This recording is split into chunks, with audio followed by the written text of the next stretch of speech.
Hey guys, get rid of this thing doing Yugioh, so much stories. Who was there with him at the time. Yo, so much stories. That it really doesn't matter if he is the Arisen or not.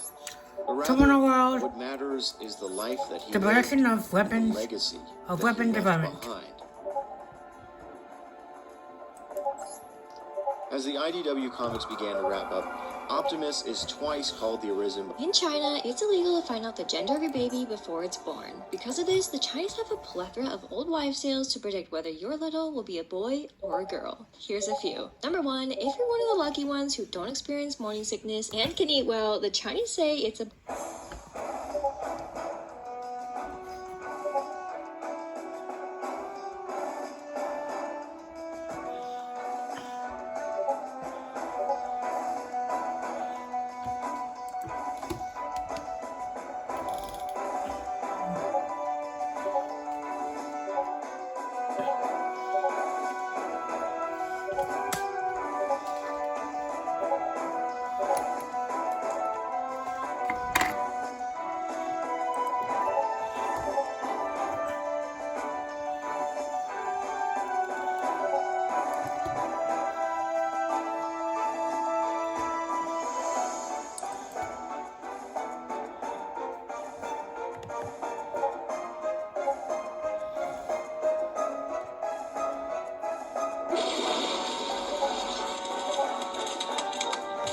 And that's the easiest way to get out of fly fishing with your wife.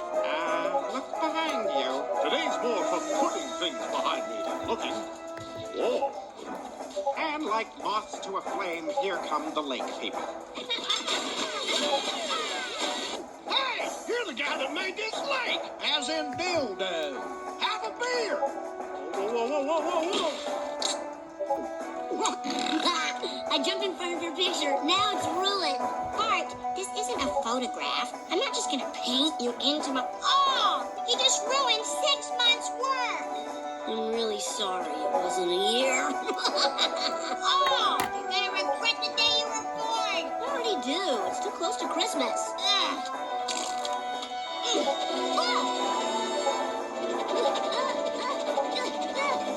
Welcome to heaven. To enter, you must be...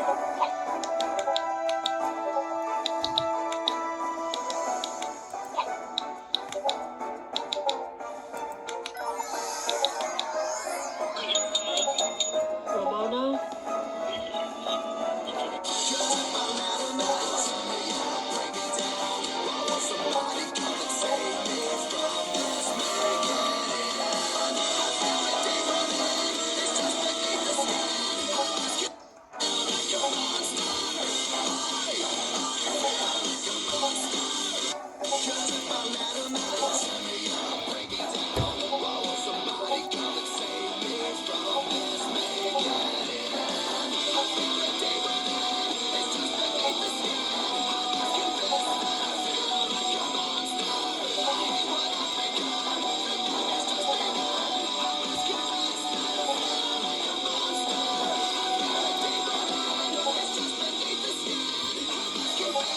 I need a promise.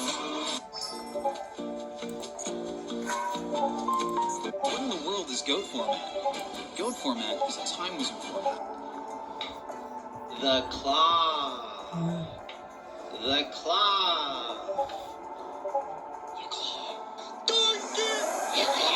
Transformation objects that aren't the Omnitrix. The ID mask is one of the more underrated items in Ben 10. It changes the wearer's appearance completely to whatever is required in that moment. A few notable uses are when Ben and Grandpa Max used it to be saucy DNA aliens and when Kevin used it to regain his human appearance. The transformation can be disrupted, however, when the mask is either removed, damaged, or through bright flashes of lightning, which makes them useless.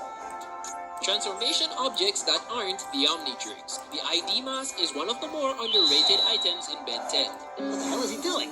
He's doing what he does every Father's Day, waiting to shoot his dad. Every year, he stands under that there clock tower at high noon, waiting to duel his father, Old West, where Ben and the family are becoming outlaws. His mouth is very wet.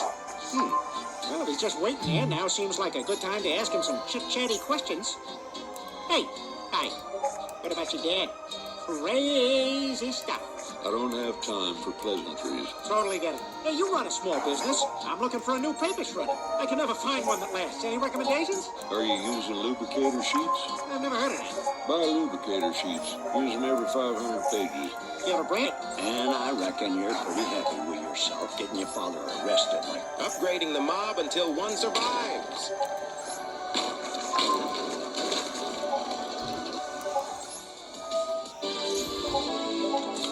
What a truly revolting sight. Captain Jack Sparrow on deck! Indeed! Captain, thank you very much. Coming through. Thank you. I remember you. Sirs, thank you. Oh, good. Master Gibbs, the ship is yours. I thank you. Thank you. Thank you. What be our head, Captain? We shall follow the stars, Master Gibbs. Aye, aye, Captain. I have a rendezvous beyond my beloved horizon.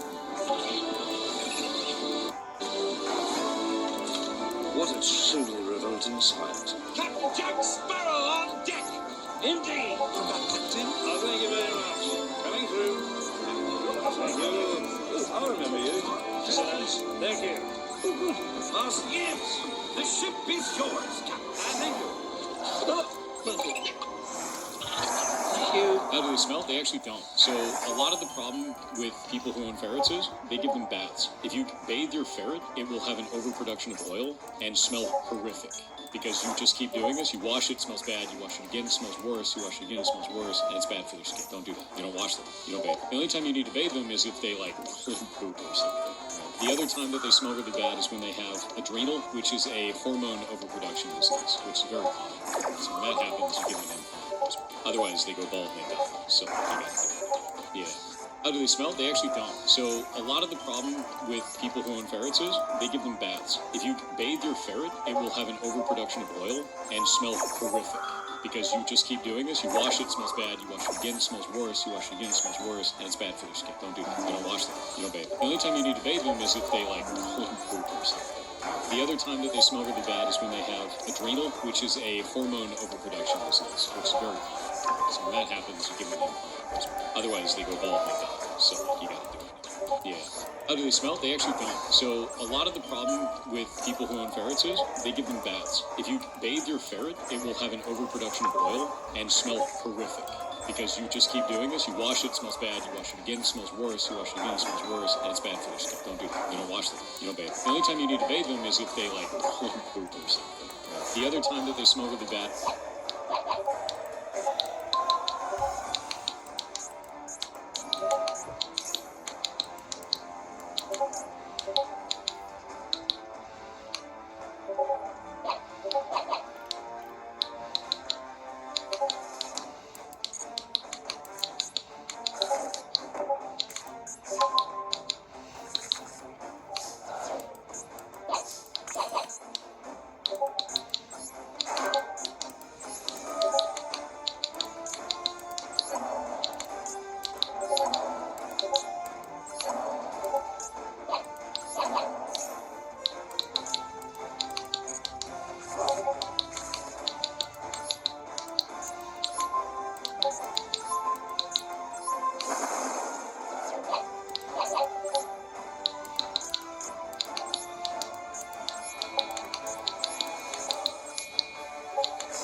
Okay.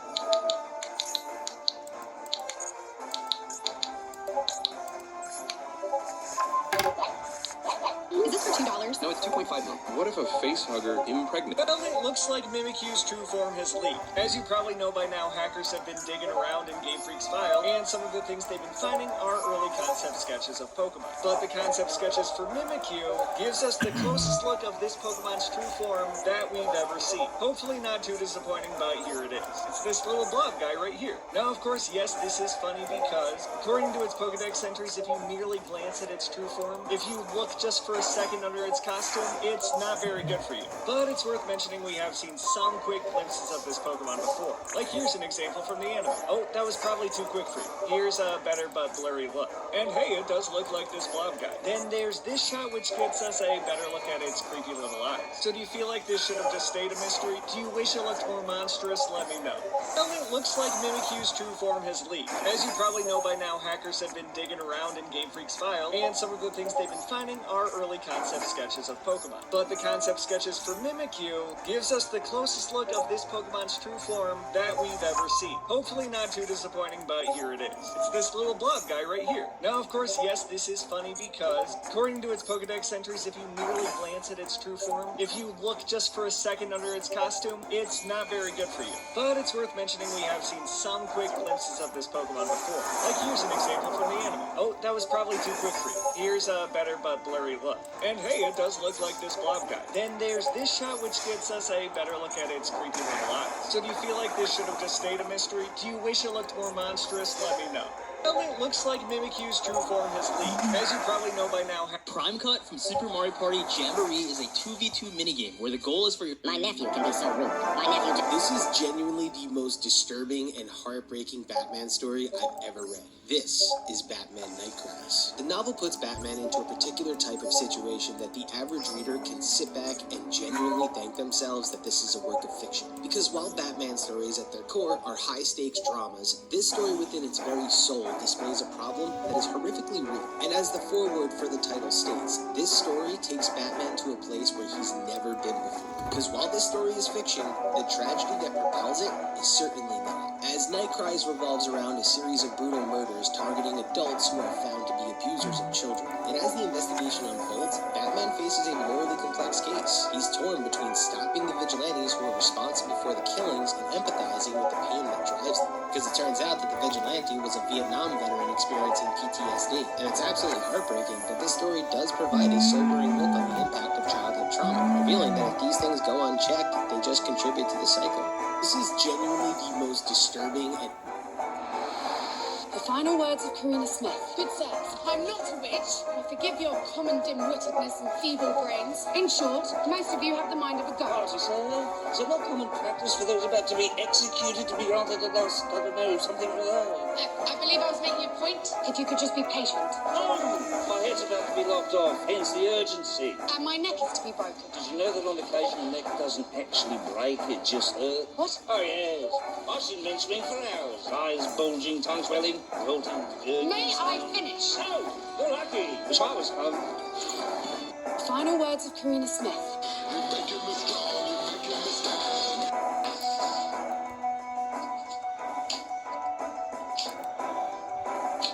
In an alternate universe shaped by Darkseid, superheroes are stripped of their usual privileges. Absolute Wonder Woman wasn't raised among her Amazonian sisters on Themyscira. Instead, after the Amazons committed an unknown offense against the gods, Zeus punished them severely. He exiled Diana to hell as a baby and imprisoned the Amazons for eternity, forbidding even the mention of the word Amazon. Apollo delivered the infant Diana to hell, entrusting her to Circe, a powerful witch who, in the Prime Universe, is one of Wonder Woman's greatest enemies. Initially indifferent, Circe was impressed when Diana, still an infant, easily overpowered and killed a snake that attacked her. Circe raised Diana as her own, teaching her survival in hell. Diana grew up battling demons and monsters, defeating every creature that challenged her. Upon reaching adulthood, Diana spoke the forbidden word, Amazon. Circe revealed her true purpose, to protect humankind. Armed with hell's mightiest weapon, Diana ascended to confront the monsters threatening the world above.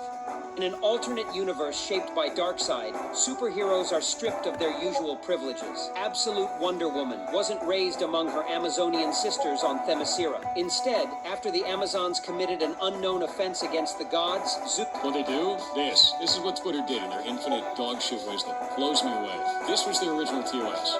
This is their new TOS. Look what they added. Every time I enter into a new reality, I'm hoping my room has wainscoting. Well, I guess it's more boring, single-textured walls for Stewie. Wow, so far, without Christianity, everything looks the same. Morning, Brian. Hey, where's your yarmulke? What? Morning, Dr. Son. Morning, Dr. Dad. Morning, Dr. Wife. Morning, Dr. Husband. Oh my God, they're all Jewish. Whoa, this would be a tone. No tone at all. Because Christianity never happened. Judaism became the dominant faith, and I have zero problem. What, do you have a problem? No, I don't have a problem. Far from it. What the yidle diddle diddle diddle deuce? Well, I'm off to school in my... Lito's custom version of Pops has become one of the most popular themes. Why are there no Osmosians? Well, the Osmosian was initially thought to be an alien humanoid with their own set of powers from the planet Osmos V. However, the Omniverse's version of Mr. Krabs, Cervantes, was the culprit of this origin story, as Osmosians were never aliens but humans with unique mutations.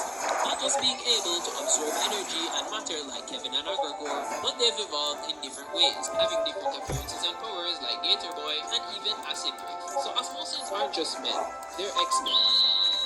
Why are there no Osmosians? Diffuser Lose is back in Mario Party Jamboree, and with it came an over 20-year-old strat that you can use to always win. And no, it's not just ground pounding with Alliance Cross, although you should do that too. In Diffuser Lose, the active hitbox... Love your daughter. What do you have to offer? Nothing.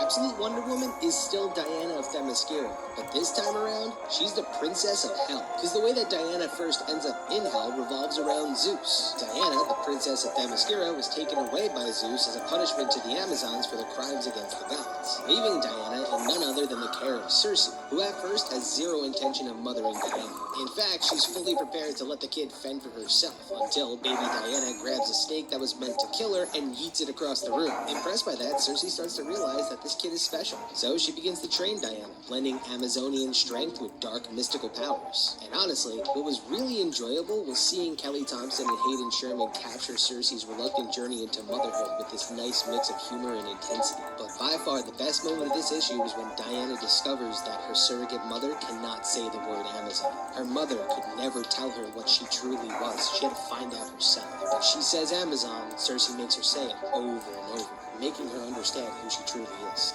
Absolute Wonder Woman is still Diana of Themyscira, but this time around, she's the Princess of Hell. Because the way that Diana first ends up in Hell revolves around Zeus. Diana, the Princess of Themyscira, was taken away by Zeus as a punishment to the Amazons for their crimes against the gods, leaving Diana in none other than the care of Circe, who at first has zero intention of mothering Diana. In fact, she's fully prepared to let the kid fend for herself, until baby Diana grabs a snake that was meant to kill her and yeets it across the room. Impressed by that, Circe starts to realize that this kid is special. So she begins to train Diana, blending Amazonian strength with dark mystical powers. And honestly, what was real...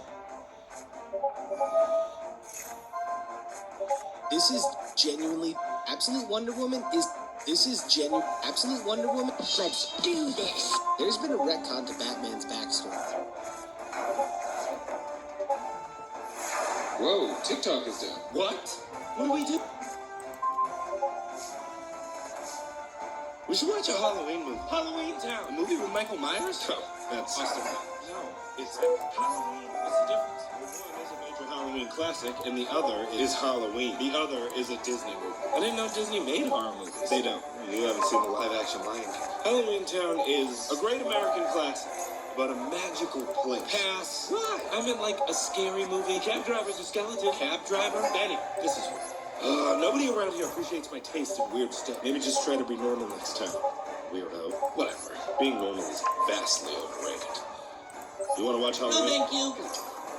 You should watch a Halloween movie. Halloween Town. A movie with Michael Myers? Oh, that's Austin Powers. No, it's Halloween. What's the difference? Well, one is a major Halloween classic, and the other is Halloween. The other is a Disney movie. I didn't know Disney made horror movies. They don't. You haven't seen the live-action Lion King. Halloween Town is a great American classic, but a magical place. Pass. What? I meant like a scary movie. Cab driver's a skeleton. Cab driver? Danny, this is...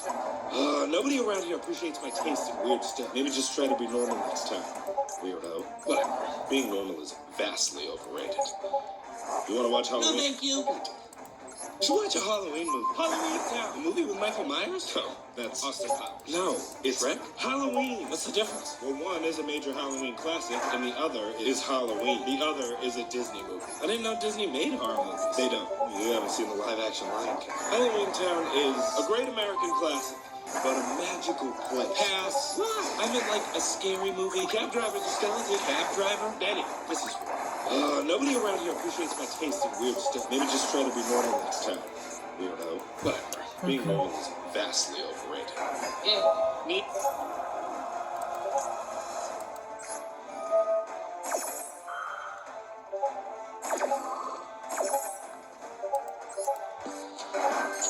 Makers, DIYers, and creatives alike have turned to candle making to fulfill their creative needs and aspirations. With premium fragrances, on-trend supplies, and empowering... If looking for a Halloween-set horror movie to watch this Halloween season, of course there's the Halloween franchise, the Terrifier films, Trick or Treat, Night of the Demons, and the recent Late Night with the Devil as obvious movies that spring to mind. Away from those well-known films though, there are some Halloween-based horrors that maybe don't necessarily have the name value, the recognition, or the respect of, say, John Carpenter's iconic 1978 Halloween. And it's on those somewhat under-the-radar pictures that the focus is on here today. So with all of that in mind, I'm Andrew from What Culture Horror, and here are the 10 best hidden gem Halloween horror movies.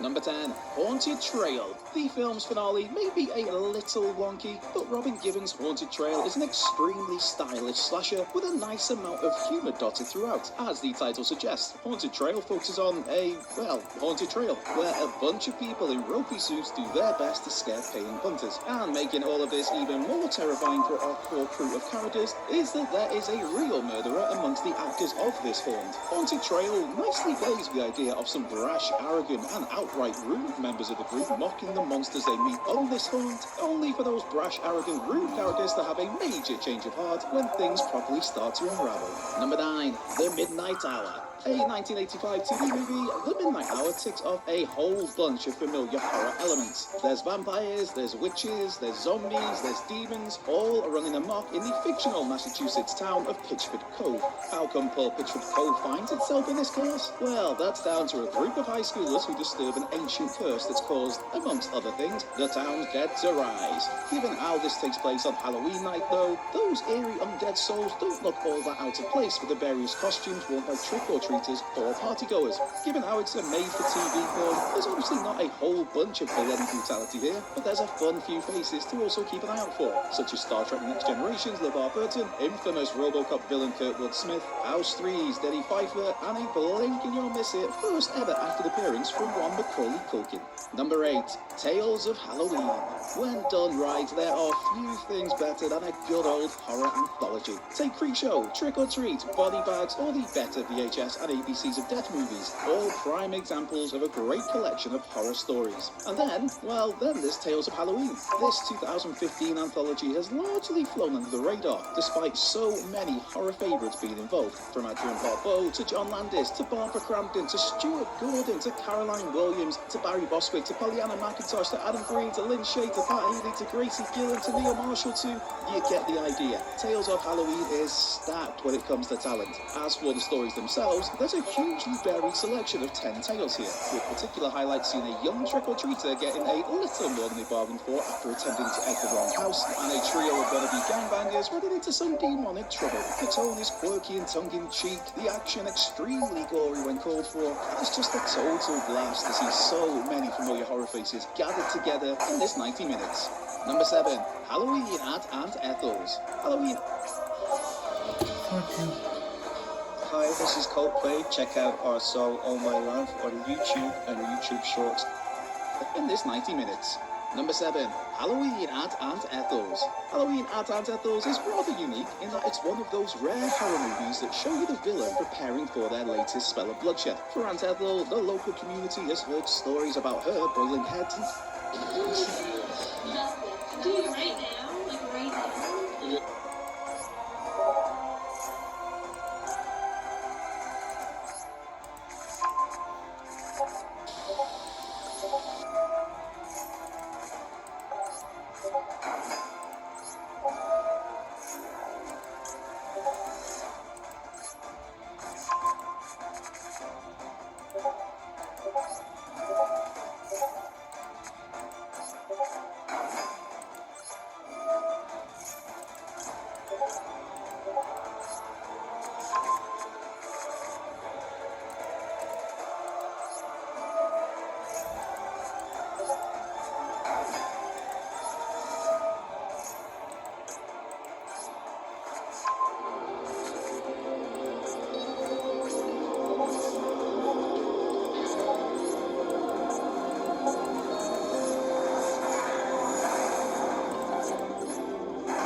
Somewhere, lost in the clouded annals of animation, lies a series that many have seen, a mysterious cartoon called Over the Garden Wall, where long-forgotten stories are revealed to those who travel through the wood. Cartoon Network's Over the Garden Wall, created by Patrick McHale and only spanning 10 episodes running 12 minutes each, quickly cemented itself as one of the most beloved pieces of modern animation after its debut in 2014. Garnering acclaim and becoming an annual Halloween rewatch for countless fans, including me. Now, 10 years after its debut, Garden Wall still stands as a modern classic. A truly one-of-a-kind miniseries that both captures the oddball approach of many modern Cartoon Network shows, while also pulling its aesthetics and storytelling sensibilities from long-gone folktales. It's all in service to a story about being lost, facing your fears, and embracing the unknown for all its beauty and discomfort. It's a piece of animation that taps into something deep within us that feels like a long-forgotten memory slowly rising to the surface. It's an experience that remains passionately loved, even after a decade of cartoons drawing from its inspiration. This is the timeless wonder of Over the Garden Wall.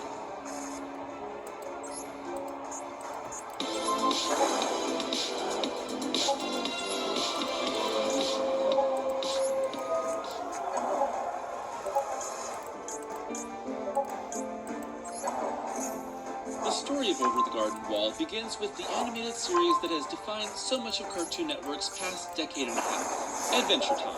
Patrick McHale helped to create the series alongside Pendleton Ward and Adam Muto, going on to serve as the show's creative director for its first 2 seasons. Meanwhile, McHale also worked on an animated short titled Tomes the Unknown for Cartoon Network's Shorts Development Program.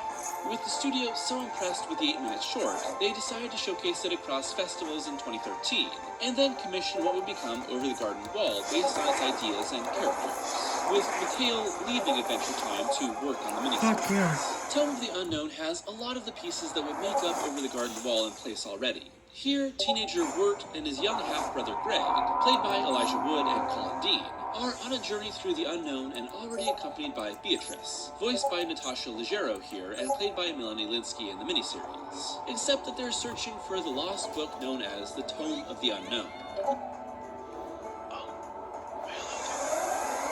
Welcome to my barbershop. Oh, hello there.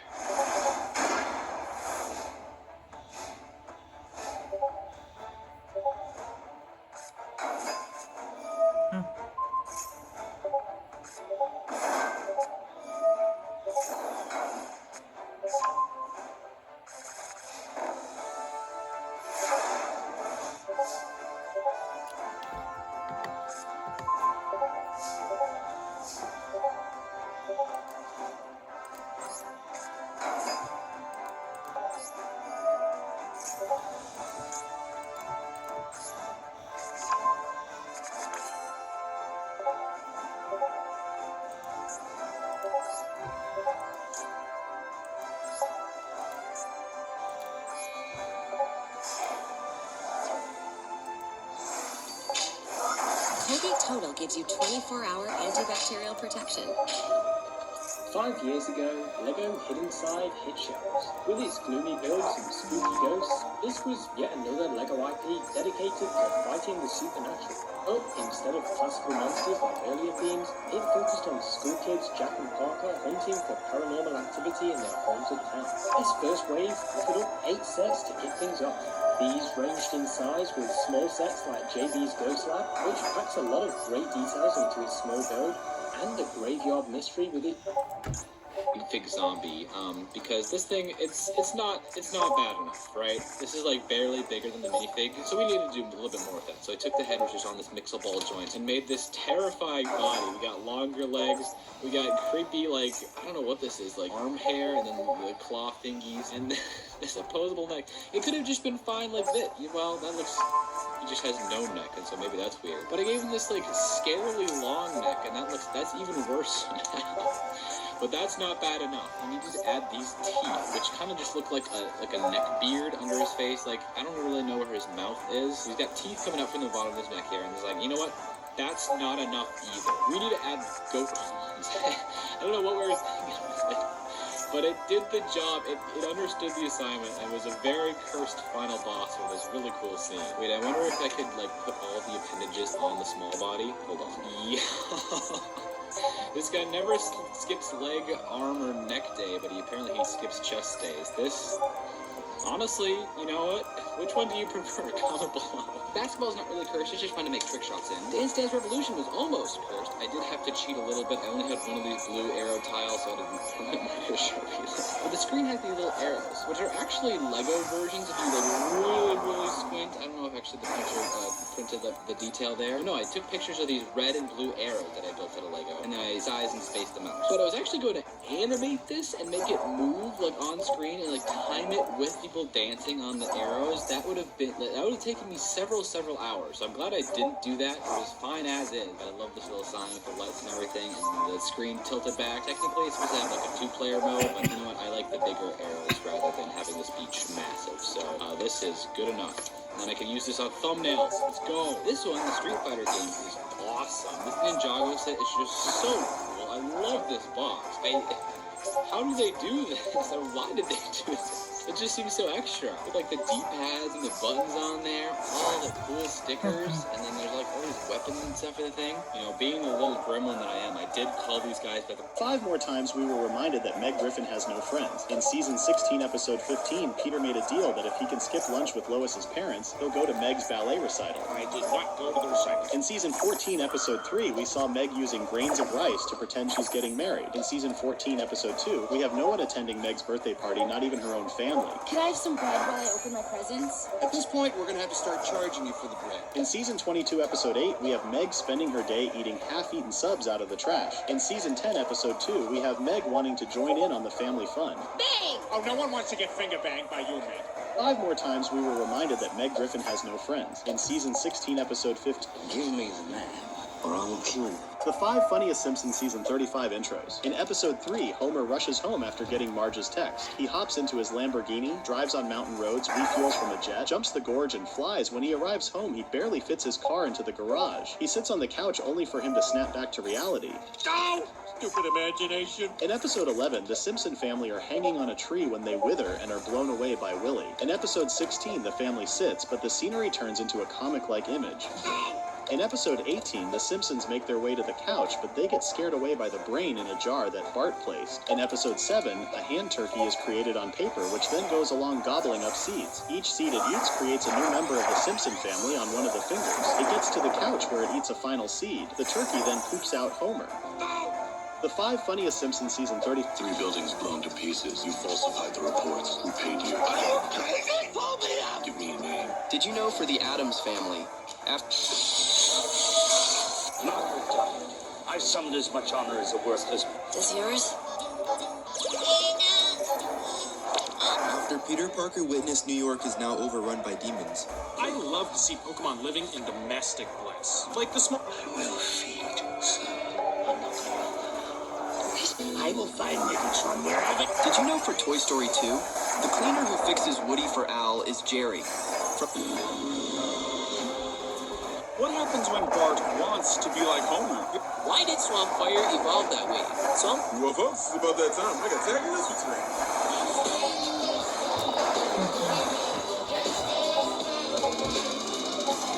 Tunes are without question. My wife is not a murderer. Sorry to have to be the bearer of bad news, but she's also natural. She's under arrest for bigamy. You know that Marshall? We thought your other husband's name was Jerome. Oh, damn it, now I know about him too. Honey, I can explain everything. Found a gun in the kitchen. Okay, that one night face, hello, how did explain? Yes, I was married to 3 men at once, and yes, I ransacked Delia's house, but I didn't kill her. But your gun killed. I didn't have the gun when she was shot. She had it. So how'd she end up with your gun? She was stealing my mail and using it to blackmail me. We're done, Delia. I'm not gonna give you any more money.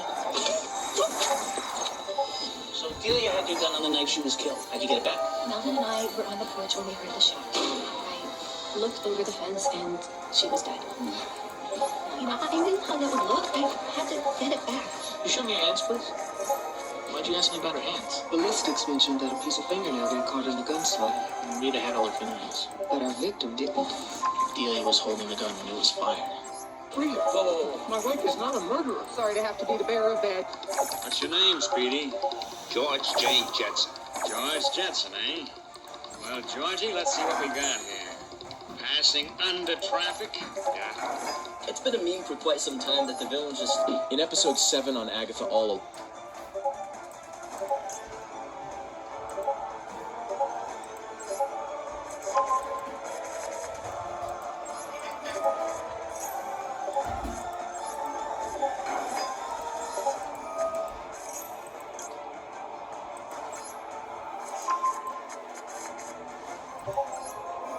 Lily and Jen are seen walking in a tunnel and they noticed a subway. Is that the way out? Off the Witch's Road? The subway that we see in Episode 7 actually leads them out of the Witch's Road, but what's interesting about it is, Mrs. Hart had already mentioned about it in Episode 3. Okay, I am a member of the Westview Historical Society.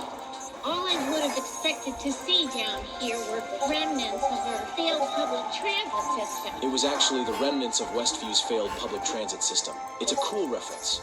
In Episode 7 on Agatha All Along, Lily and Jen are seen walking in a tunnel and they noticed a subway. Is that the way out? Off the Witch's Road? The subway that we see in Episode 7... It's band time! Why am I wearing my bandos? You know what they say, practice how you play. What's up, guys? I'm Andrew, and I'm a band kid. Get this, guys. I went on a date last night. Let's make a $1, $10, and $100 TV dinner. For the $1 version? Hey, Jerome, one more. Neat. Why's Jerome serving booze to Brian? No, but I'm gonna find out. Come here, boy. Come here. Hey, what's up? We going for a ride in the car? No, I had a question for you. Don't ever do that unless you have a car ride to offer. But come back tomorrow, same time. I get very sad on Sundays when you're not here. Can I come out? No, Brian, you're fine in the kitchen. Is there food on the floor? I can clean it up. No. Come on, Joe just dropped a crack. Joe just dropped a cracker. Damn it, Brian. I can't figure out how to open the gate. Wait a minute. I know where we are. The park is near here. We're near the park, Lois. Oh, that's the tree. I peed on that. Hey, Lois, there's another dog in that car. Hey, hey, hey, there's another dog in that car. Hey, are you seeing that? Hey, hey, hey, other dog. You. Oh, my God. Oh, my God. Oh, my God. Oh, Nathan, show me Lakeview amenities. I'm having trouble understanding you. I found 7,000 results for Lakeview and... Okay. The only explanation is I'm still asleep. Dreaming. And I don't want to be in a room where guys walked around with their dinguses out. No, don't imagine that. Okay. The only... You were burned by some organic acid. I'm lucky that way. I worry about you. Me? I won't be around forever, you know. Damn! Let's get something straight, Rogue. If you ever spy on me again... I've said this before, but it's... Sam's safe. Great, thanks, Ghost. I'm starting to get worried. I'm safe. It was shorter than involved. I was trying to be succinct. Flick the lights again, Thor. Go out of choose. Evolving a Pokemon can be a real chore in some... 3 facts about Jet Ray that you didn't know. Let's go. Number 1. Jet Ray is the only regular alien featured in both Alien Force and Ultimate Alien. Don't worry, honey. The doctor said he's fine and that he'll transform when he's ready. Sweetie, would you mind not unreturning the baby? Force it back. Sorry about that. But like I was saying, we haven't even seen his artwork, let alone his... Sheila! I love when Frank spends time with Junior. Good job, Wolfie. Now swing your leg to the other side and connect your forearm to that socket. And how are my 2 favorite boys doing? We're not doing anything. Nothing bad at all. Frank? Hi, Mommy. Look, I'm Grandpa. Frank, Welker, Megatron. It was Junior's idea, I swear.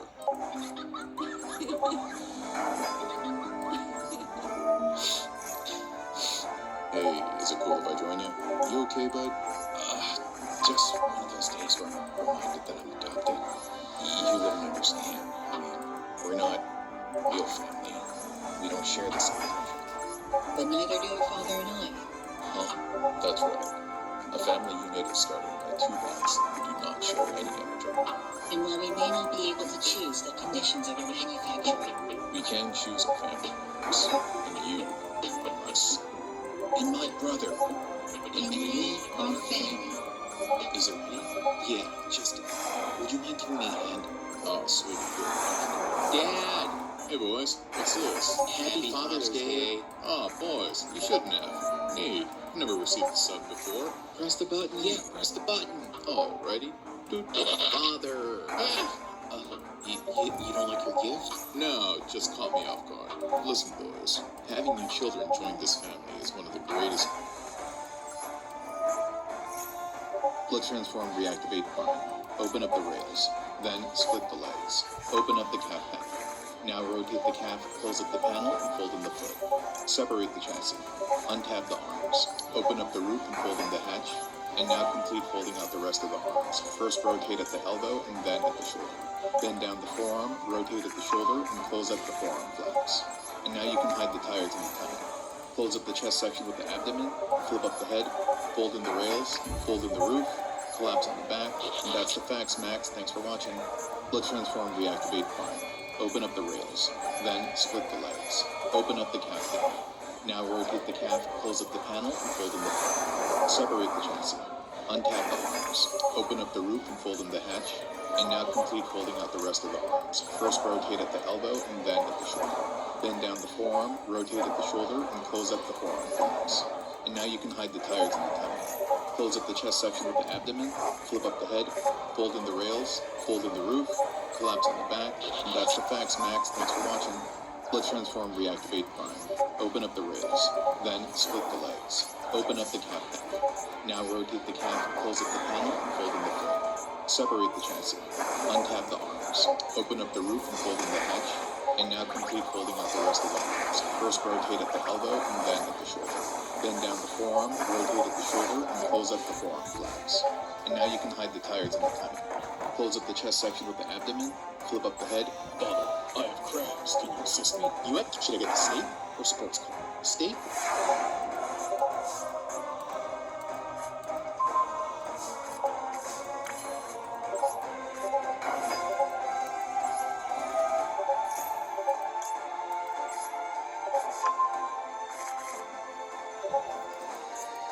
Alright.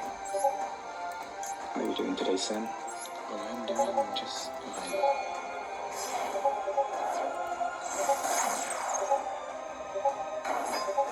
Nathan's clients are so happy with the benefits packages he proposed. He's getting minimal questions and maximum positive feedback. No ringing phones, just ringing endorsements. Now Nathan has more time for big picture thinking. Instead of reacting in the moment, he's planning for the future. With Inspira, your provider of health, wealth, retirement, and benefit solutions, we help you take your business further and make your days quieter. Nation of Oregon. And one man living here who felt the territory should be British was James Douglas, the Hudson's Bay Company's no-nonsense chief factor at Fort Vancouver. What a beautiful, unspoiled corner of the British Empire. I've got my spotted dick, my Spice Girls fan club membership, and an unrelenting negative outlook on life that affects everyone around me. What are you looking at, Stephen? Yes, truly British. What the?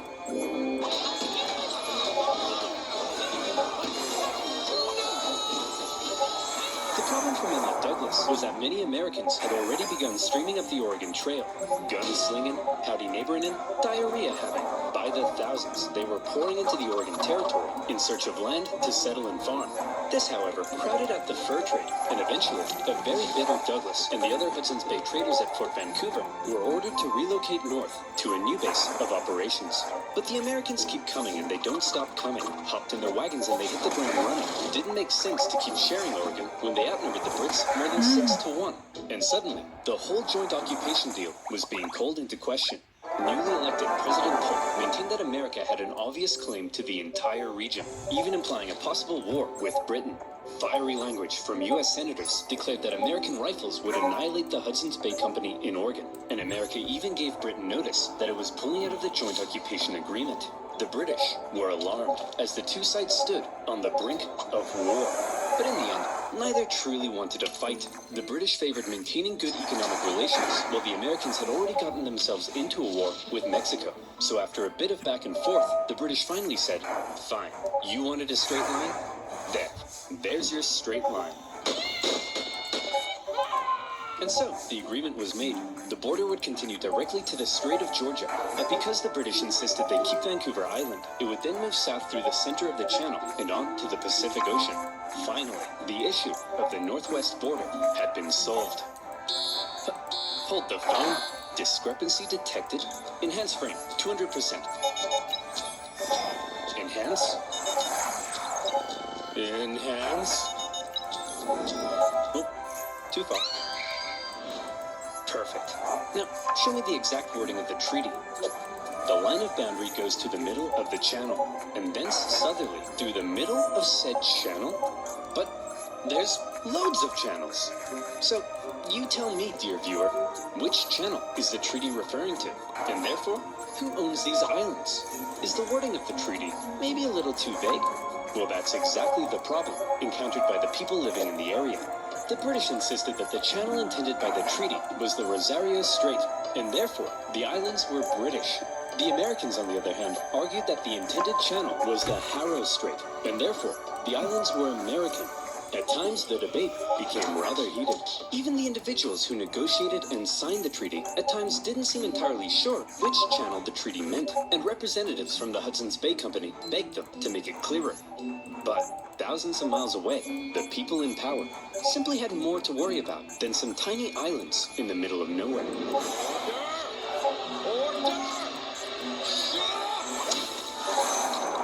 All right, listen up, we got a lot to get through. The 7th Earl of Chissingham says he encountered a foul beast in the fields of Upper Fardingdom late last night and put this sketch together? But that's a poor person, Darren. Ugh. Next, Lord Piddlingham says he has a new mole on his backside? How is that parliamentary business, George? Oh, some islands in the Pacific Northwest are in dispute and could lead to a war with America? Boring! Fine, let's take a look at that mole, George. And so, for now, the islands were simply held in dispute. Were they British or were they American? I'm sure this conflict won't cause anyone to die. And one man who thought the islands were undeniably British was James Douglas, now the governor of Vancouver Island. He had already once had American settlers encroach on his territory and force him to move. And by golly, he wasn't going to let it happen again. As far as he was concerned, those islands were not only British, but prime agricultural land. And given the chance, those glubby Yanks wouldn't hesitate to start pitching flags with their glubby little hands. And so, he came up with a plan. If the British settled the islands first, then that would surely secure them for Britain. And so in 1853, Douglas sent an Irishman by the name of Charles Griffin, along with some Hawaiian shepherds, to go set up a sheep farm on San Juan Island. And set up a sheep farm they did. The place was rammed with sheep, 1,369 to be exact. But within those flocks of woolly cowards could also be found a number of beautiful, prized Berkshire pigs. Oh, Porky, you look stunning. You're the greatest thing that's ever happened to me. Would you perhaps like to go to the island bowl together tonight? Oink once for no. Roll around in that cow crap if yes. Yes! I'm covered in poo and I'm the luckiest man alive! But life on the island for Charles Griffin wasn't to be a perfect paradise of pig pageants. Because unfortunately for him, the Americans also believed the island was theirs. One day, in 1854, an American customs collector was sailing around the islands on the outlook for bands of native tribesmen when he spotted something. Aha! I've got you now, you savages. Over yonder. Those are sheep, sir. Sheep, you say? What are they doing here? Let's go and negotiate with them. Negotiate with sheep? Are you crazy? I'm perfectly stable, you rat bag. Call me crazy again and I'll eat your eyes! Hello, good sir. We request to speak with your leader. Out of my way. Allow me to parley with this foul beast.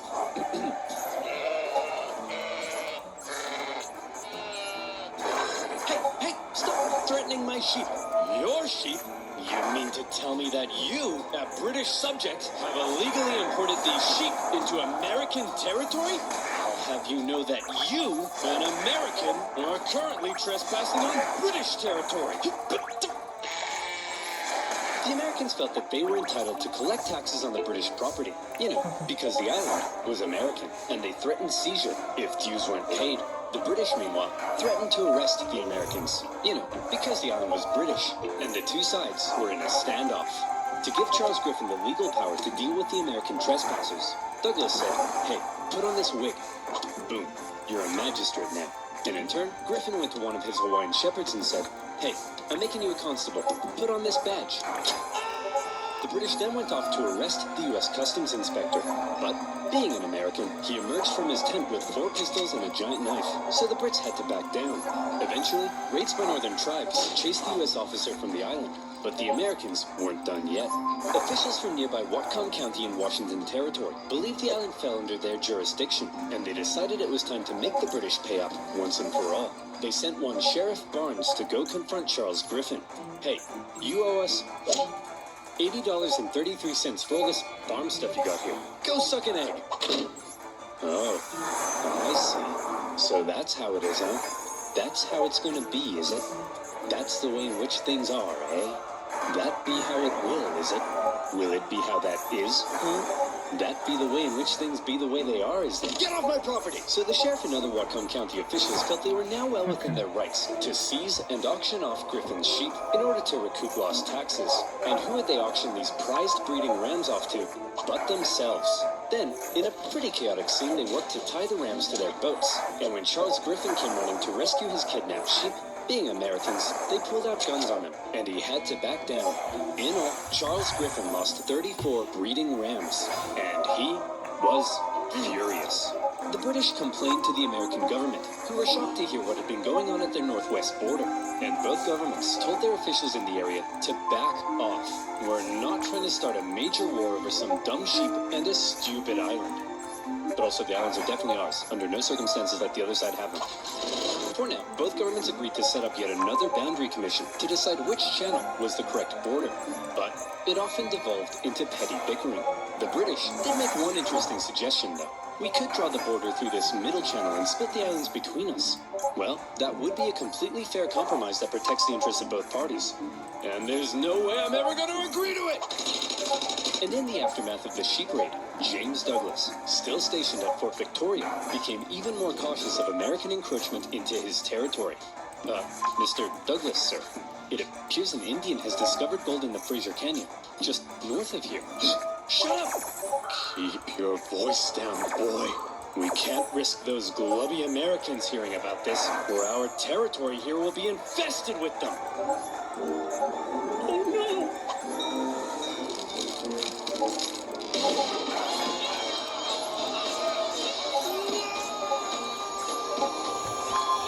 The Fraser Canyon gold rush attracted a heap of Americans to the region. Some got lucky. Most did not. And of those that didn't, rather than returning all the way home, many simply decided to settle in the area. And in particular, the juicy green pastures of San Juan Island were rather appealing. Believing the island was American territory, around a dozen American settlers moved there in the late 1850s. One of them was a man named Lyman Cutler, a young man in his mid-20s, and lazy as pie. He didn't want to have to clear a space in the forest to build his home, so he said, I'll just build my cabin right in the middle of this British sheep run. I'm sure that won't make anyone mad.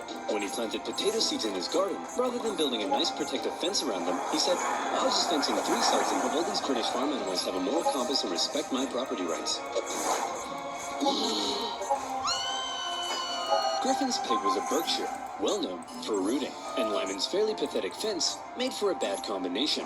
Numerous times he had to chase the pig away from his property, and he once angrily marched up to Griffin's home, saying, Hey, British farm idiot, keep your stupid pig out of my potatoes. It is up to you to keep your potatoes out of my pig. Griffin was furious with his new American neighbors. They built their homes all over his sheep pastures. And besides, what right did they have to be here anyway? It was British territory. Lyman, on the other hand, swore the local government had assured him his land claims were legitimate, and so to him, the British were out of line. Look at that sick freak. In love with his pig. Isn't that just sick? Yeah, what a freak. Not like our love, Spuddy. Ours is all natural. Yeah, just a man and his potato. Nothing wrong with that. But the tension between Lyman and Griffin was just about to explode. What the? Spuddy? All right, you damn dirty pig. That's the final straw.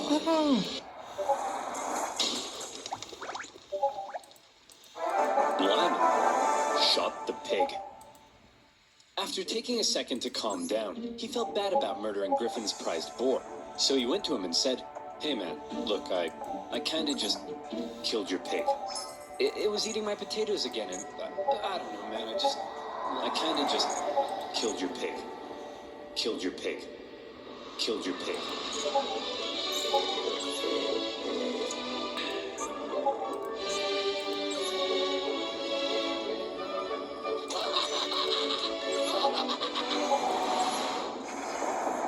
You swine! No, the swine is the one I killed. I'm Lyman.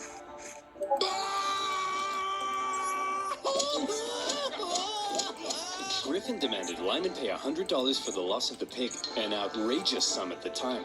Obviously, Lyman refused, threatening to shoot any more animals that dared enter his property, even threatening to shoot Griffin himself. When Griffin complained to James Douglas, British officials went and confronted the pig killer. Again, they insisted he pay up, and if he didn't, Lyman claimed they threatened to arrest him and take him back to Victoria. British officials arresting an American on American soil and trying him under British law. Now that's controversial.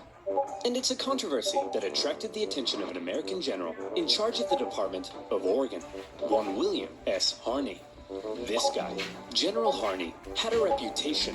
He's the kind of guy who invades Mexico without orders, wasting valuable resources and creating an embarrassing situation for everyone involved. He's the kind of guy who has one of his own men arrested for writing the wrong header on a report. He's the kind of guy who finds a dog digging up his yard and then chases it for 1.5 miles just to give it a beating. He hated superiors, hated being told what to do, and had been court-martialed 4 times for disobeying orders.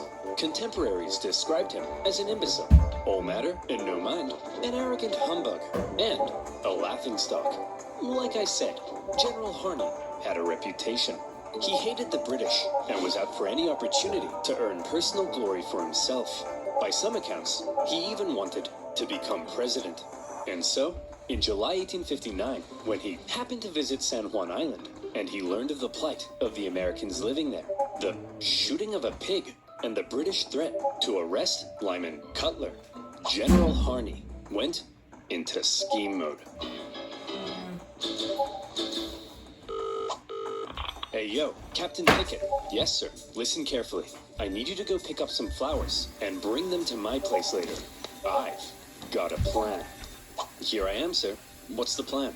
Pickett, you and I are going to start a war. What do you mean, sir? Okay, listen up. An American man shoots a worthless pig on San Juan Island, and the British threaten to arrest him. Outrageous. But we can use it. We get the settlers there to send us a petition saying they need American troops for protection. That's when you go with your men and occupy the island. The British will find American troops on an island they consider theirs so offensive, they won't hesitate to blow you to smithereens. Then, it's war. We bring in reinforcements and we fight back. I'll write to Washington, D.C., letting them know what's happening. But here's the kicker. My letter will take 6 whole weeks to get there, before the government even gets a chance to respond, telling me I'm an idiot.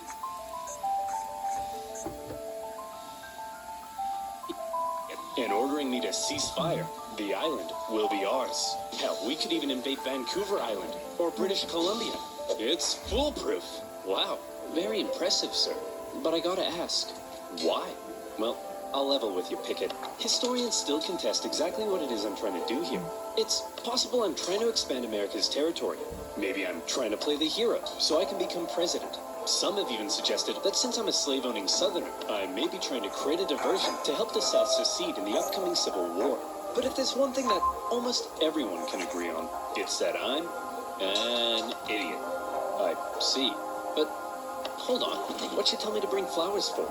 Because, Pickett, they're pretty and I like them! There are also historians who believe that Harney and Pickett had no secret plan at all, and were not scheming masterminds, but simply hot-headed buffoons, genuinely outraged at the audacity of the British, and trying to protect American citizens. But the fact of the matter is, Pickett took the very controversial and extremely provocative act of landing American troops on disputed territory. He set up his camp in a very exposed position and erected a very provocative sign proclaiming that only American laws applied on the island. It was almost like he was asking to be fired upon. Or, again, maybe he was just an idiot. When a British official sent to the island to get rid of the unruly American settlers now saw that there were American troops, he demanded they leave. He was obviously told to go suck an egg. When Douglas found out, he was enraged. To him, the American landing constituted an invasion. Harney sent a report back to the War Department in D.C., justifying his actions with exaggerated claims of British villainy. But he knew it would take 6 weeks to get there, and another 6 weeks for their reply to come back. For now, the situation was entirely in the hands of local military and government officials, and the ball was in the British court. Would the temperamental Governor Douglas and the powerful British Navy respond to the American provocation with force? Were Britain and America really about to go to war over the shooting of a pig? Well, if one man were to have his way, it's entirely possible they would. James Douglas had already had Americans force him out of Oregon. They had threatened his position in Victoria during the gold rush. Now they had invaded his island, and he had had it. It was time to turn to the Royal Navy. You, Captain Hornby, go to the island and prevent any more Americans from landing. And take this magistrate with you to arrest Captain Pickett. Use force if necessary. Just don't do anything to start a war. Wait, you want me to use force but not start a war? Oh, I'm sorry. Is that too much to ask? princess! When Captain Hornby got to the island and saw that the American force there was even larger than expected, his concern grew. He sent word back to Douglas, who in response ordered even more ships to the island. And at this point, the naval officers were like, hey man, let's talk. They were concerned Douglas's escalation was leading them to war, and they convinced him it probably wasn't a terribly good idea to just go up to an American military captain with his armed men and say, hey bucko, you're under arrest. Please don't shoot me. Douglas gave in. To prevent any hostilities, he canceled all orders and told the Navy, for now, to simply keep an eye on the Americans. He did send one more ship for good measure. Captain Pickett, now seeing the British ships with their guns aimed directly at his exposed camp, said, see Jeff, look at that. We're about to get blown to bits, all according to plan. Hang on. Oh crap, Jeff, we're about to get blown to bits! Run! Pickett hastily moved his camp from its very exposed position to another position, which, as it happened, was also very exposed. It probably won't surprise you to learn Pickett came dead last in his graduating class.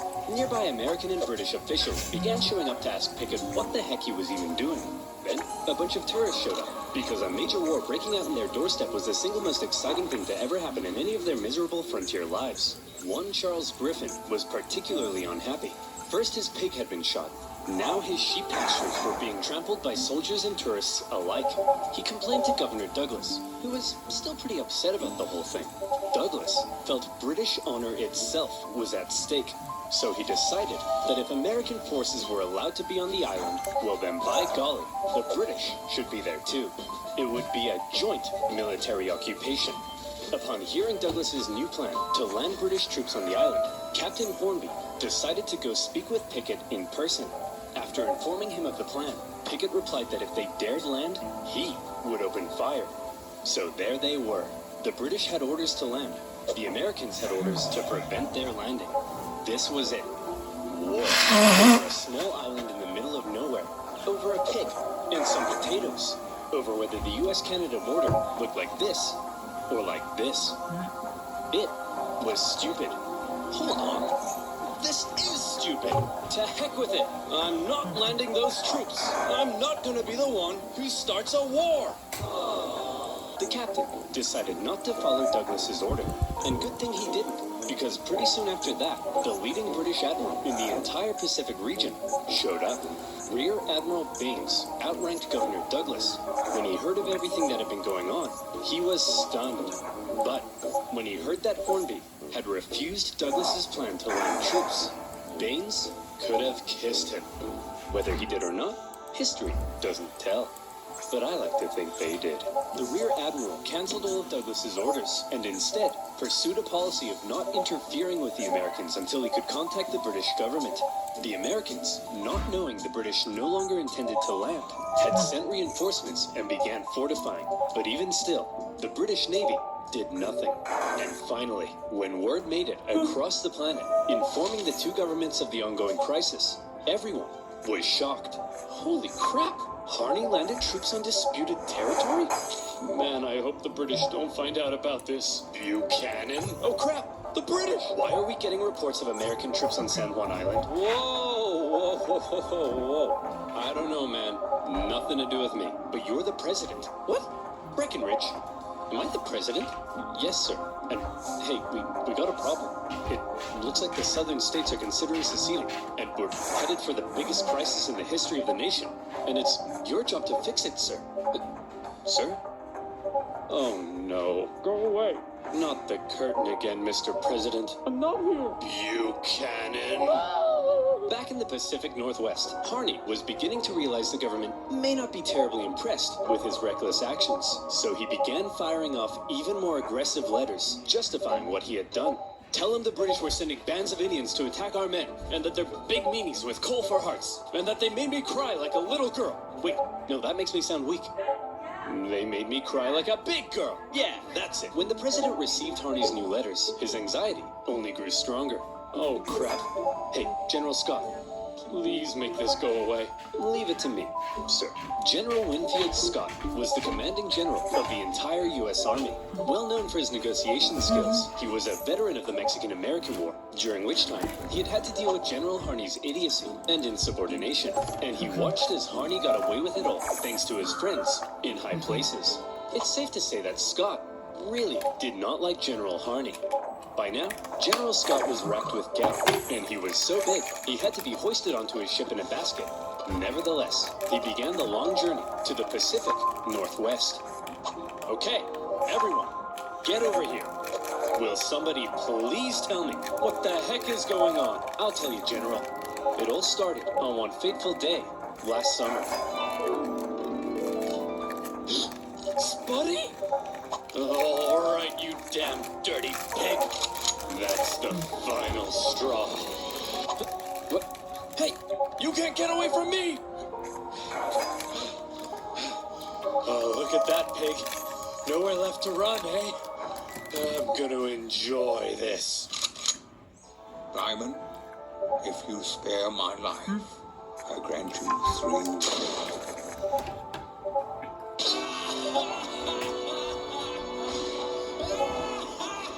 So you see, General, the pig wasn't even on his property when he shot it. Liar! He's lying to you, General. I'll tell you what really happened. What a pleasant summer's afternoon here on my humble farm. It's just me and my beloved potatoes. I'm so happy. Say, Lyman, them some nice spuds you got there. Would be a shame if somebody ate them. No, not again, you beast! Leave my potatoes alone! Yeah, I'm gonna eat them, Lyman. I'll eat them, and then I'm gonna eat you. Stay back! I'll shoot! Go ahead, punk. Make my day. Shoot me! Shoot me! He made me do it! He made me do it! So you're telling me you guys nearly started a war with the strongest naval power in the world over the shooting of a pig? Yeah, now he's starting to get it. Not only the pig, sir. The British then threatened to arrest this poor, pure American soul. Thank you, General. Shut up. I don't care about you. Okay, I've made up my mind. You're an idiot. You're an idiot. You're an idiot. You're an idiot. You're an idiot. You guys are fine. And you two are the most mind-numbingly brain-dead ding-dongs I've ever encountered in all my life, and I'll see you in my office. Okay, Harney, listen. I cut a deal with the Brits. Here's how it's gonna be. Both sides will maintain a small force on the island for a joint military occupation until our two governments can decide who owns the island. Now, the only way they'd agree to that is if Pickett is removed from command, so I'm replacing him with Captain Hunt here. Now, Harney, listen to me. Do not, under any circumstances, put Pickett back on that island. Okay? I mean it, Harney. Do not order Pickett back onto the island. Understood? Yes, sir. Good. I'll see you, Glubos, later. Is he gone? I think so. Good. Hunt, you're fired. Pickett, you're going back on the island. All right, you psychopath. I've been waiting years for this. I hate you. I've always hated you. Harney had not only ordered Pickett back onto the island, but his department even notified the British that it did not recognize the joint occupation settlement. While everyone else had decided on peace, Harney appeared to still be threatening war. Needless to say, a furious Winfield Scott soon removed him from command and sent him elsewhere. In Harney's absence, the joint occupation went ahead, and the troops actually got along together quite well. The British attended 4th of July celebrations at the American camp, while the Americans visited the British for Queen Victoria's birthday. Even Pickett became good friends with his British counterpart. War, it seemed, had been avoided, thanks largely to the level-headed actions of the Royal Navy and General Winfield Scott. Of course, the islands were still in dispute, and the question of who exactly owned them still had to be answered. That answer would have to wait, because while San Juan was at peace, the nation was tearing itself apart. When Civil War broke out in 1861, the issue of San Juan just wasn't that important. Harney, despite being a Southerner, remained in the U.S. Army, but was eventually removed from command at St. Louis when his loyalty to the Union came under suspicion. More famously, Captain Pickett, a native Virginian, went on to become a Confederate general. Pickett's charge at the Battle of Gettysburg remains one of the most famous moments of the entire war and marked a major turning point. U.S. relations with Britain actually soured during the war. The British, missing their supply of southern cotton, initially looked like they may intervene on the side of the Confederacy. There was the Trent Affair, when Confederate diplomats were discovered and arrested on a British mail steamer. And then there were the British-built ships, sold to the Confederacy, that wreaked havoc on northern commerce. When the Civil War ended, furious American politicians called on the British to pay reparations. And by now, a long list of hot issues existed between them. And yes, on that list remained, 12 years later, still the issue of who owned these gosh darn islands. That issue, it was finally agreed, would be submitted to international arbitration. The Empire of Germany would decide, with the British and Americans presenting arguments. The American argument was reportedly presented with a little more pizzazz, a little more zing. And in the end, when the Germans made their decision, they awarded the San Juan Islands to the United States. When Douglas heard the news, he said that there was no possible way the British argument had been presented correctly. But that was that. The British conceded. And on the 25th of November, 1872, the last British troops left the island. As the Americans entered the British camp to raise their flag, they found that the British had removed the flagpole. One last up yours to Uncle Sam. By this time, Charles Griffin had already left the island, and the Hudson's Bay Company eventually sold their sheep farm. And so, there you have it. A dangerous situation that almost brought two great powers to war, triggered by the shooting of a pig. But thanks to more level-headed minds and an eagerness for peace and cooperation, conflict was avoided. And the only casualty of this pig war was, well, just a pig. But how different could things have been? What if the British had attempted to arrest Pickett? What if they had landed troops? Could the two sides have actually gone to war? Could America have invaded Canada? Could it, perhaps, still invade Canada? Think about it. Why not? We have the manpower. We have the arms. It's our manifest destiny. Picture a future where American Mounties wear red, white, and blue and hail the stars and Biden's coming, baby.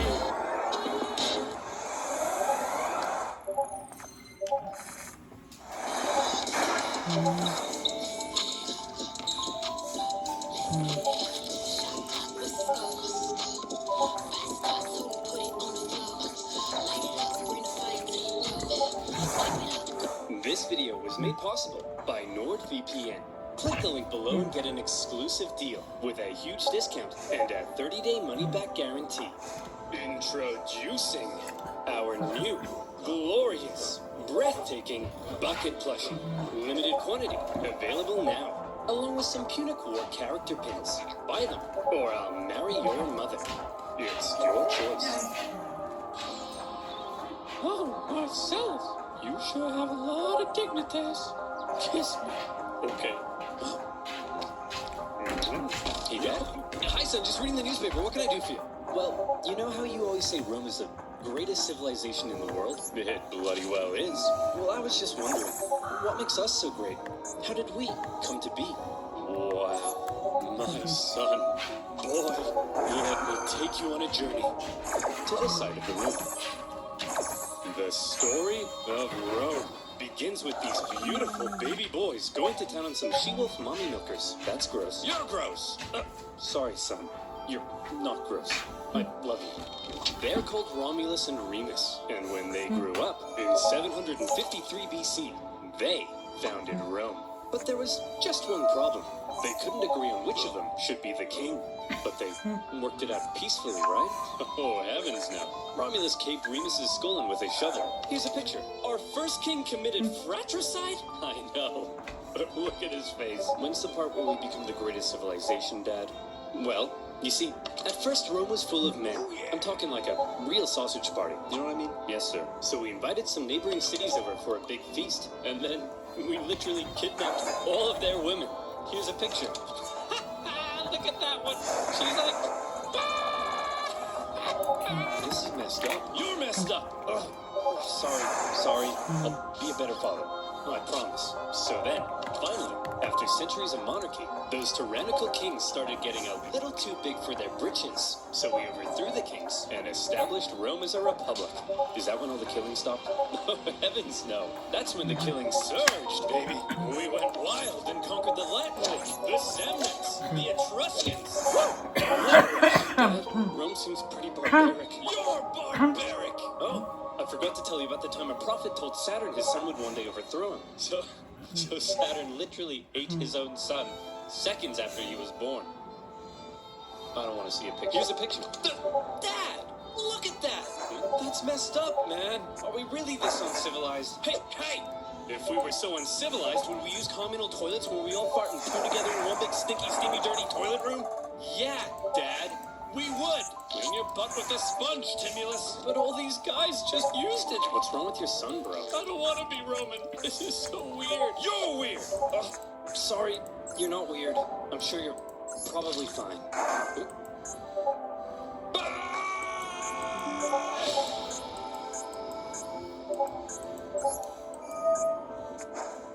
The Roman Republic. A nation that, since its foundation, had been stabbing necks all the way down the Italian peninsula. But this isn't the famous Roman Empire that ruled the known world. Not yet anyway. This is a relatively juvenile Rome, still just a regional power. In 264 BC, the big daddy of the Western Mediterranean was Carthage. Let's rewind a bit. Carthage was founded in 814 BC, when some Phoenicians in Tyre had a mega surplus of goods and decided to export those goods across the Mediterranean. They became the dominant trading power in the region, and to support their growing trade network, the Phoenicians established a number of colonies, one of which was Carthage. Therefore, Carthage began its life as a Phoenician trade colony, and the Carthaginians were actually Phoenicians, or, if you're a Latin-speaking Roman, they were Punic. Hence the name of the video. Over the centuries, Carthage gradually expanded and became the region's base of power. Just like Rome, Carthage was a semi-democratic republic with its own senate and judiciary. But there were also some pretty hefty differences between the two. While Rome was big into farming and stabbing people in the neck, the Carthaginians, on the other hand, just like their Phoenician forefathers, had built their power through trade and navigating the waves. They went here and there, selling ivory tusks, gold, and slaves. And as a result, they were rolling in it. Whenever they weren't busy swimming around in their copious hoards of money, in their spare time, they also possibly enjoyed sacrificing their children to Baal, the god of... Let me just check my notes. Yes. Plant fertility. Boy, these figs aren't looking too hot. Maybe if I throw my son into a burning pit of fire, they'll grow. Have you tried watering them, Dad? No, we'll try that second. As a result of all their trading, Carthage had emerged as one of the Mediterranean's superpowers. But wait, they said. Rome? What the heck is that? Well, I know it's a pretty obscure little country that you've probably never heard of. But this spunky young nation was about to upset the entire region's balance of power. Initially, the two sides enjoyed relatively friendly relations, and had even signed a couple treaties. But it was a relationship that was practically destined to turn sour. See, Rome had a thing where they liked to aggressively expand their boundaries, often viewing such expansion as a defensive act, kind of like when you kill your neighbor, because you knew eventually they would have tried to kill you first. Meanwhile, Carthage was extremely protective of its wealthy trade network. So if you put a very strategically important island between them, well, 2 + 2 equals war. Tensions rose, and the two sides began viewing each other with increasing disdain. The hard-working Romans looked across the water at the money-hungry Carthaginians and said, "Look at those dishonest crooks. Bet they've never done an honest day's work in their lives." And the Carthaginians looked back and said, "Look at those simple-minded brutes. Bet they've never sacrificed a baby in their lives." Yeah! While war between the two superpowers seemed inevitable, the event that finally triggered it was a little unexpected. The whole thing began with a few simple mad lads on a wild night out. These mad lads are called the Mamertines. They were Italian mercenaries employed by the tyrant of Syracuse here. But when he died, his successor said, "Sorry, fellas, we don't need any big burly men with sharp sticks anymore. You can all go home." The Mamertines, as it turned out, didn't want to go home. So instead, they went to the nearby town of Masana and said, "Hey man, we are but poor little buff boys without a home. May we come in?" Aw, poor fellas. Sure thing. That? Just so long as you promise not to massacre all of us. We promise. The Mamertines then massacred all of them. Well, not all of them, just the men. And they stole their homes and families. Ha! This is my house now. This is my best dad ever mug now. You guys are my new family. Son, wanna go play catch with your old papa? You're not my real dad! Ugh. Teenagers. Am I right, dear? You're not my real husband. Ugh, I'm so trapped in this marriage. Then get out! No, Masana was now controlled by the Mamertines, and they began raiding up and down the Syracuse coastline. When the new ruler of Syracuse saw this, he wasn't happy. The Syracusans began fighting back, and in response, the Mamertines said, "Oh crap, they're fighting back? What do we do? Quick, we'll convince the Carthaginians to come and save us." Oh no! We're in trouble, and we need a big, strong empire to come and rub our bellies. Why are you saying it like that? If I was a big, strong empire, I think I'd like to be seduced. See? It's working! The Carthaginians had long dreamed of controlling all of Sicily. They had been fighting Syracuse and their Greek influence on the island for centuries. And now, here was a great opportunity to get one over on them. So Carthage promptly answered the Mamertines' cry for help and sent a force to garrison Masana. As it turned out, however, some within the ranks of the Mamertines weren't too happy with the occupying Carthaginians, and they sent out a second cry for help to Rome. When it reached the Roman Senate, they were a little more hesitant. Going to help the Mamertines ran the risk of triggering an all-out war with Carthage, and they had only just finished conquering the Italian peninsula, so they were kind of tired. Plus, the Mamertines were all the way across the water. They had never made a leap like that before. So you would assume that to avoid any conflict with Carthage, the exhausted Romans would probably sit this one out. But you would assume wrong. Rome just couldn't resist a good chance for war. Why? Well, there's something you gotta understand about Rome. See, as a republic, they were hell-bent on preventing any one man from ever gaining too much power. And so rather than having one leader, Rome had two, called consuls, who shared power. These consuls could also only serve for 1 year at a time, before new consuls were elected. These measures to limit the powers of the consuls were noble, but had an interesting side effect. The consuls knew they had just 1 year to try and gain as much glory and prestige as possible, something that was very important in Roman society. And the best way of gaining glory and prestige? Military victory, of course. The Roman political system basically ended up encouraging these consuls to go out and be as aggressive as your Italian grandmother when you don't eat all the spaghetti.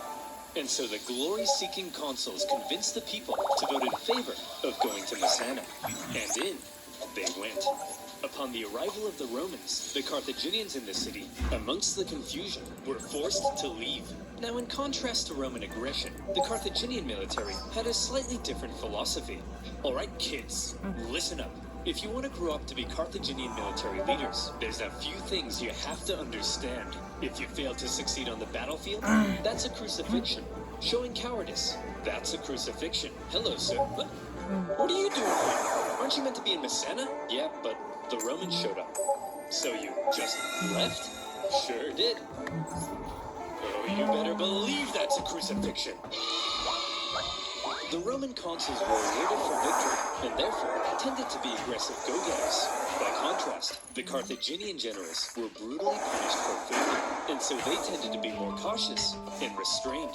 This dynamic is helpful for understanding some of the crazy things that happened during the Punic Wars. So, the Romans had crossed over to Masana, and then there was some red on the island. Hit that panic. This turn of events was unacceptable to both Carthage and Syracuse, so the traditional enemies teamed up to kick the Romans off their island. They surrounded the city and said, "Hey, you jerks! This isn't your island! Come out of there at once!" "Okay, we're coming!" See, Bill, you just gotta speak with authority. That's what being an alpha male is all about. Hey, man. Oh, you brought your weapons and armor? No, I didn't mean... Oh, crap. Out the Roman legions came to engage the Carthaginians in battle, and they sent them packing. With the Battle of Messana, whether intended or not, by going to help the Mamertines, the two sides had just slipped into an all-out war. With the initial Roman victory, towns across Sicily, including Syracuse, began switching allegiance, because being a winner is more fun. But the Carthaginians weren't about to just give up that easily.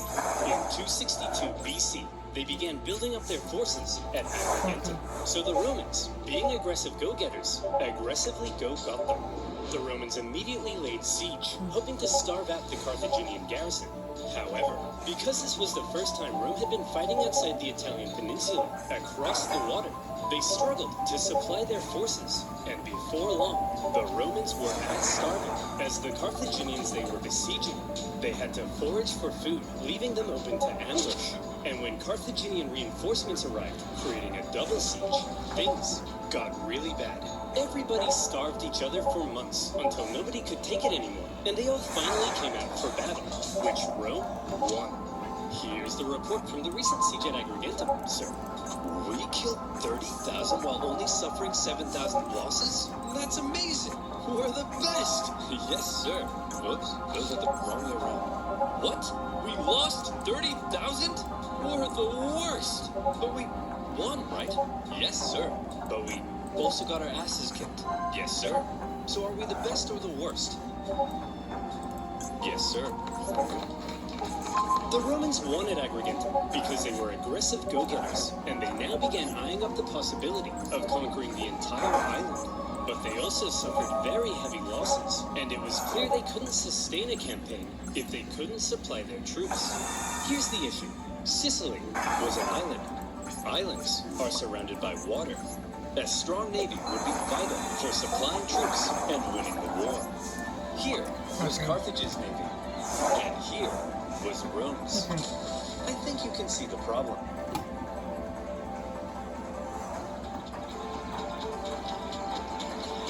Hello and welcome to the TTI Distribution Download podcast, where we talk about all The problem. Historians debate just how much naval experience Rome had at this point. Presumably, they must have had something to defend their shoreline. But whatever it would have paled in comparison to the Carthaginian juggernaut. And so Rome had to figure out exactly what to do about all this water. Come on, men.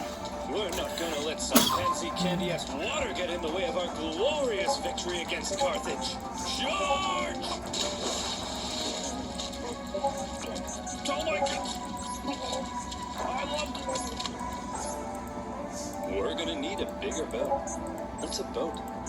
I don't know. If the Romans wanted to win this war and obtain Sicily, there was only one thing for them to do. I guess we're just gonna have to go ahead and build ourselves a war fleet, aren't we? From scratch? From scratch. I don't know how. Never mind. Fight with one. Don't worry, Hank. We're up to the challenge. Come on, guys. We're Romans, and Romans aren't afraid of anything. And so, the Romans worked long and hard trying to figure out how on earth you actually build the latest style of warship. In the end, they had a bit of luck on their side. A Carthaginian quinquereme ended up accidentally grounding on Italian soil. The Romans found it and copied the design. While the new fleet was being built, the Romans trained rowers on land. And would you believe it? The Romans put together a full fighting fleet of 120 warships in just 2 months. A staggering feat. Now, I know what you're thinking, but oversimplified. If the Romans can build a war fleet from scratch in 2 months, then why does it take you half a year to make a video? Well, my valued subscriber, I think you should shut up. What the heck? How on earth did the Romans learn how to build a war fleet? This shouldn't be happening. From what I hear, they copied the design from us, sir. Well, how on earth did they get the blueprint, Carl? I don't know, sir. But I'll tell you what. If you're worried about people stealing your data, no, and you want to protect yourself from outside threats, don't you dare. Then you, my friend, if you mention NordVPN, I'll scream. Should use NordVPN. Do you like corporations knowing everything about you and then selling your data to advertisers who convince you to buy things you don't need in an endless cycle over and over until you die? Me neither. And that's why I use NordVPN. NordVPN allows you to connect to super fast secure servers all around the world, encrypting your IP address to protect your online data from undesirable eyes. That means you can look at all the squatty potties you want, but no one will know. With NordVPN, you can search for better online deals in other territories and unlock content not available in your country. NordVPN now comes with a threat protection function, and if you don't like it, it comes with a 30-day money-back guarantee. Go to nordvpn.com/oversimplified to get an exclusive deal with a huge discount. That's nordvpn.com/oversimplified. And as always, you'll be supporting my channel. So thank you. Now, where were we? Oh yeah, the siege at Agrigento, supply issues, and building a war fleet. So now the Romans have a navy, and it's time to put it to the test. But how does one wage ancient naval warfare? Easy. All of the ships had giant bronze rams on the front, so all you had to do was outmaneuver the enemy and give them the jimmies. Easy as pie. And so the aggressive Romans set out for some good old-fashioned jimmy giving. The consul, Gnaeus Cornelius Scipio, set out for the town of Victoria, believing the garrison there wanted to join the Romans. As he entered the harbor, however, he found himself trapped by a Carthaginian fleet, and in the following skirmish, he was completely outmatched. The Romans may have had a brand new fleet, but when it came to engaging in actual combat, their inexperience showed. There was just something better about the Carthaginian ships. The Carthaginian rowers had nicer maps. The entire Carthaginian Empire had been built on expert seamanship. So, when it came to water, the Carthaginians were better, and the Romans were wetter. In their initial skirmish, the Romans were beaten so badly that the consul, Scipio, was given a nickname as Sena. And if you're wondering what that means, just drop the Ena. So what were the Romans to do? How could they possibly stand up to this Carthaginian superpower? Well, there's something you gotta understand about the Romans. Back when they found that Carthaginian ship and copied its design, that wasn't a one-off thing. Copying their enemies was as Roman as punishing murderers by sewing them into a leather pouch with a monkey, snake, and rooster, and then throwing them into a river, which is a thing they did. What was I talking about? Oh yeah, copying their enemies. Many of the most famous Roman inventions were actually borrowed. Aqueducts, chariot racing, their gods. Even in warfare, the Romans would get pierced by a sabine javelin, and they'd be like, wow. They'd get hacked to bits by my brilliant sword, and they'd be like, wow! And they'd copy the designs for themselves.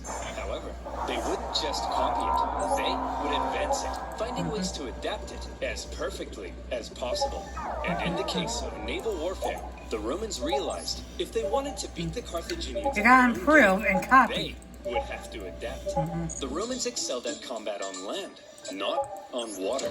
But what if, they said, we could somehow turn a sea battle into a land battle?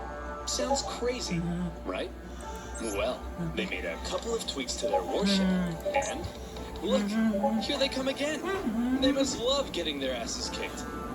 Sir, what's that toll plug sticking out of their ships? You can't make your girls Look at that thing! I mean, look at it!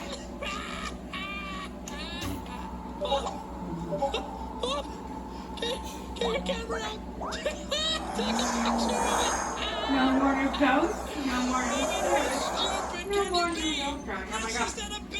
Forward. Nice. Forward. In the wind! I mean, what does that thing even do?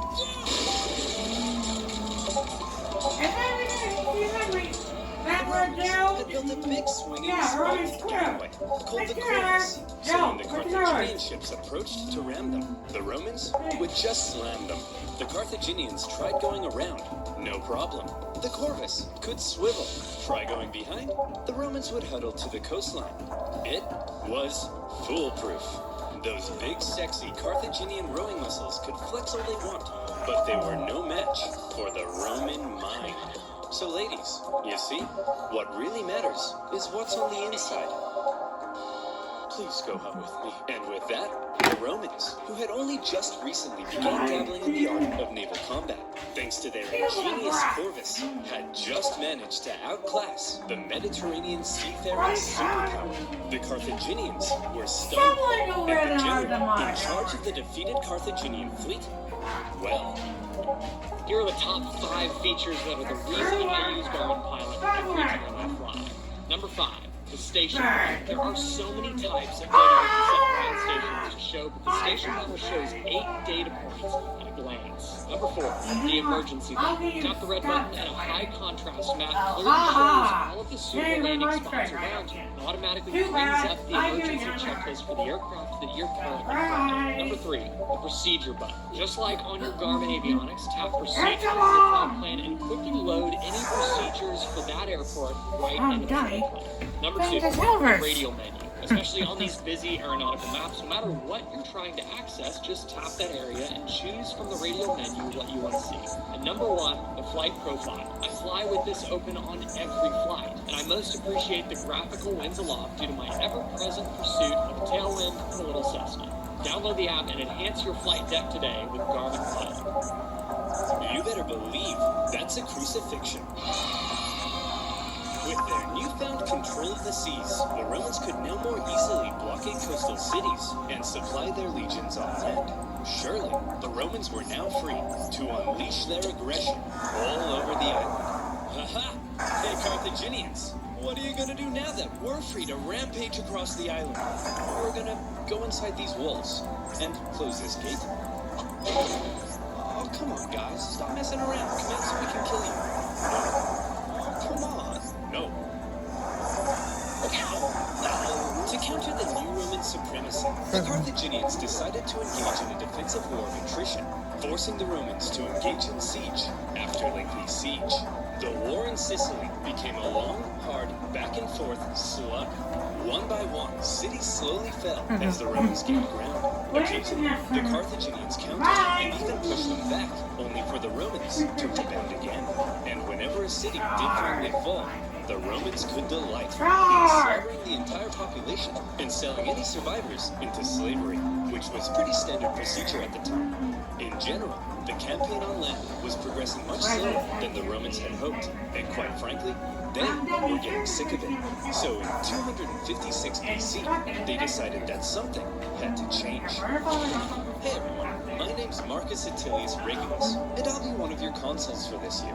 Look, as I'm sure you all know, Sicily's being a bit of a drag. Sure, I could go and spend my entire year as consul besieging one single city, but they'll never make a naked statue of me for that. So here's the new plan.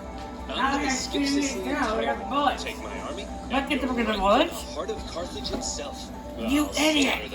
Enslave all the women and children, and when I return, you'll all build 1,000 naked statues of me. Marcus, that women and children stuff, that seems pretty evil and barbaric. No, Jim, it's perfectly normal in the ancient world. Sometimes we even chop their pets in half. Okay, guys, looks like the Romans are coming straight for us this time. And what will they do when they get here? They'll kill us all. They'll massacre each and every last one of us. They may even chop our pets in half. That's barbaric! No, Rob, it's actually pretty normal for the time. We'd do the same to them. Who'll protect us? Funny you should ask, Mary. That's kind of why I called this meeting. Who will protect us? Protect our families, our homes, our children. You guys? Ha! Don't make me laugh. Why, you're just a bunch of stupid and weak farmers. Simple-minded buffoons. Cowards. Fools. Rob here thinks enslaving women and children is barbaric. You're a snowflake, Rob. Yes, you are. The fact is, if the Romans manage to land on African soil, we're all gonna die.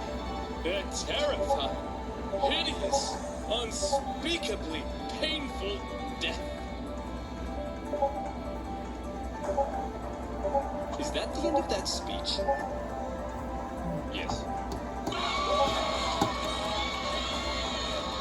The Carthaginians had to stop the Romans from ever landing in Africa because they believed that would be the end. So as the Romans were building an invasion fleet, the size of which the world had never seen before, the Carthaginians were preparing an even bigger one to stop them. And in 256 BC, as the Roman invasion fleet made its way south, the stage was set for a humongous battle that saw 680 warships, around 300,000 men, fighting to decide the course of the war. To this day, the Battle of Cape Agnomus remains possibly the largest naval battle in human history, all the way back in ancient times. So the next time your granddad tells you about the time he sank a Japanese aircraft carrier, kick it in the nuts. The Romans had a lot riding on this battle. They weren't just sending their warships, but transports as well, full of supplies and horses for their invasion of Africa. They therefore formed a protective wedge-like formation to punch through the long, thin Carthaginian line. The Carthaginian generals, however, desperate to prevent the Romans from reaching Africa, had a plan of their own. Hey, Johnny, As the Roman fleet approached, the Carthaginian center feigned a retreat, luring the Romans in so their outstretched flanks could envelop them and get around the Roman corvus. A clever plan, but with such a huge battle and so many ships crowded together, the Carthaginians struggled to maneuver as hoped. And in the chaos, 3 separate battles emerged across the huge battle space. With the number of ships limiting their ability to maneuver, the Carthaginians became sitting ducks, and all the Romans had to do was start swinging. The Roman center came out on top, and were then able to turn around and rescue their pinned down flanks. The Battle of Cape Agnomus was a Roman victory.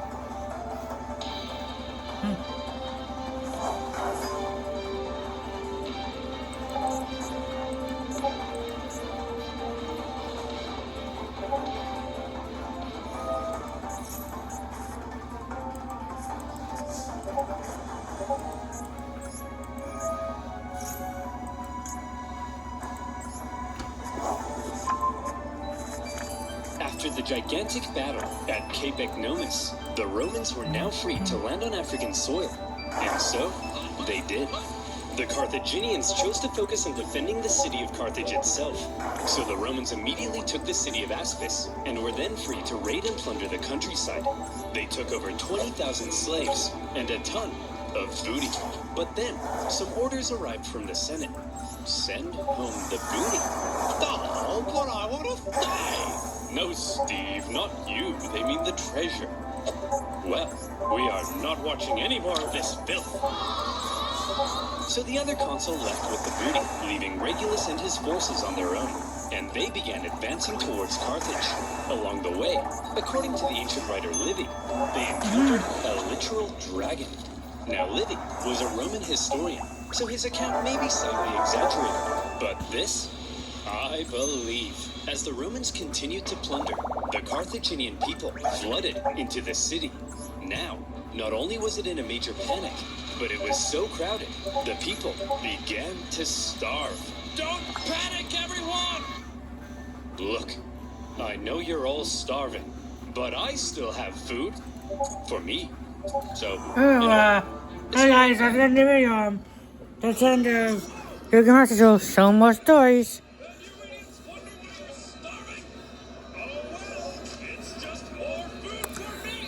That's the end of the video, because you can message you so much stories.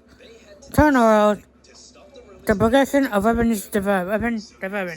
Bye guys. In the video, you can message you so much stories. Set up on rough hilly terrain, overlooking So the much Roman stories. camp, and they prepared for battle. Now, while the Carthaginians Turn were around. the traditional masters Progression of of the weapons sea development. on land, they weren't always the Bye brightest. guys.